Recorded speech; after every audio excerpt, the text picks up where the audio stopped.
He once controlled the narrative. Now the world is listening to his downfall. The room was charged with a tension that felt almost tangible. Reporters jostled for position, their cameras capturing every flicker of emotion. The air smelled of stale coffee and the faint metallic tang of anticipation. Outside, the city hummed with the quiet chaos of a nation waiting for reckoning. This wasn't just a trial. This was a battle between truth and power, between justice and the ghosts of buried secrets. And at the center of it all stood a woman who had spent her life chasing the truth, only to find herself the target of the very system she sought to dismantle. Karoline stood firm, her chin held high. Today wasn't just about justice, it was about truth. For years she had been a relentless force, a prosecutor who didn't simply chase convictions but unearthed the rot beneath them. Her reputation was built on cases that others avoided. The quiet cover-ups, the whispered threats, the systemic corruption that turned public servants into predators. But this case was different. It wasn't just about exposing wrongdoing. It was about survival. It started with one whispered accusation, an abuse of power that escalated into a national scandal. A leaked memo, cryptic and damning, had landed on Karoline's desk 6 months ago. It spoke of misused funds, blackmail, and a campaign to silence dissent. The source was anonymous, but the evidence was undeniable. The target. A man whose name had become synonymous with influence, Senator William Harrow. A figure who had shaped policy, dictated public opinion, and turned enemies into footnotes in the history books. But Karoline wasn't the only one who had seen the memo. Others had. 2 colleagues who vanished, journalists who disappeared, and a former staffer whose body was found in a river with a single word etched into her wrist. Silence, the message was clear. This wasn't just a corruption case, it was a war.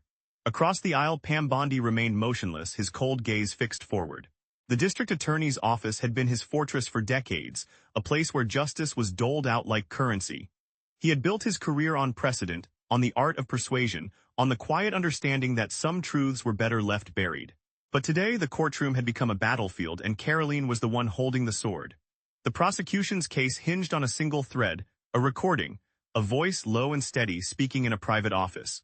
The words were damning, Harrow confessing, not in full but in fragments, admitting to handling things and making sure the right people stay quiet.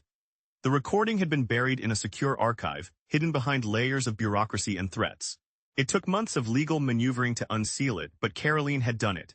And now, as the judge's gavel tapped the podium, the room held its breath. A single recording, the voice of a once untouchable authority figure admitting guilt, shattered the courtroom's silence. The audio played, a low hum of static giving way to Harrow's voice, clipped and unemotional. "Some things can't be fixed with words," he said. "You understand." The words hung in the air like a death sentence. The prosecution's first witness, a former aide named Marcus Reyes, took the stand. His voice trembled as he described the pressure he had faced, threats to his family, his reputation, his life. "He didn't ask me to do anything illegal," Reyes said, his eyes locked on Harrow. "He asked me to disappear, to stop asking questions." The words were simple, but they carried the weight of 1,000 unspoken truths. The second witness, a financial analyst named Elena Voss, stepped forward. Her testimony was clinical precise. She produced a stack of documents detailing illicit fund transfers, shell companies, and a web of payments that traced back to Harrow's inner circle. "This isn't just corruption," she said. "This is a system designed to protect the powerful at the expense of everyone else." The courtroom erupted in murmurs. Karoline rose, her voice steady but charged. "You claim to serve the people," she said, her gaze locking onto Harrow's. "But who really did you serve when you silenced those who spoke the truth, when you turned the law into a weapon and justice into a commodity?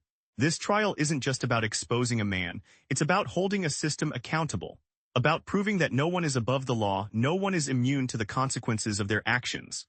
Her words echoed through the room, cutting through the veneer of power and ambition. The cracked gavel, a symbol of justice once wielded to suppress, now echoed with the weight of accountability.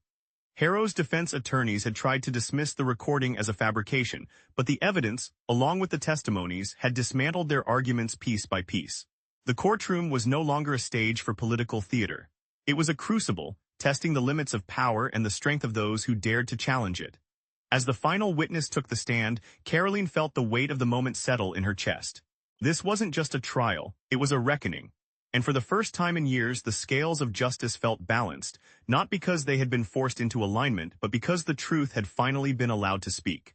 The jury's verdict would come soon, but the real battle, Karoline knew, had already been won.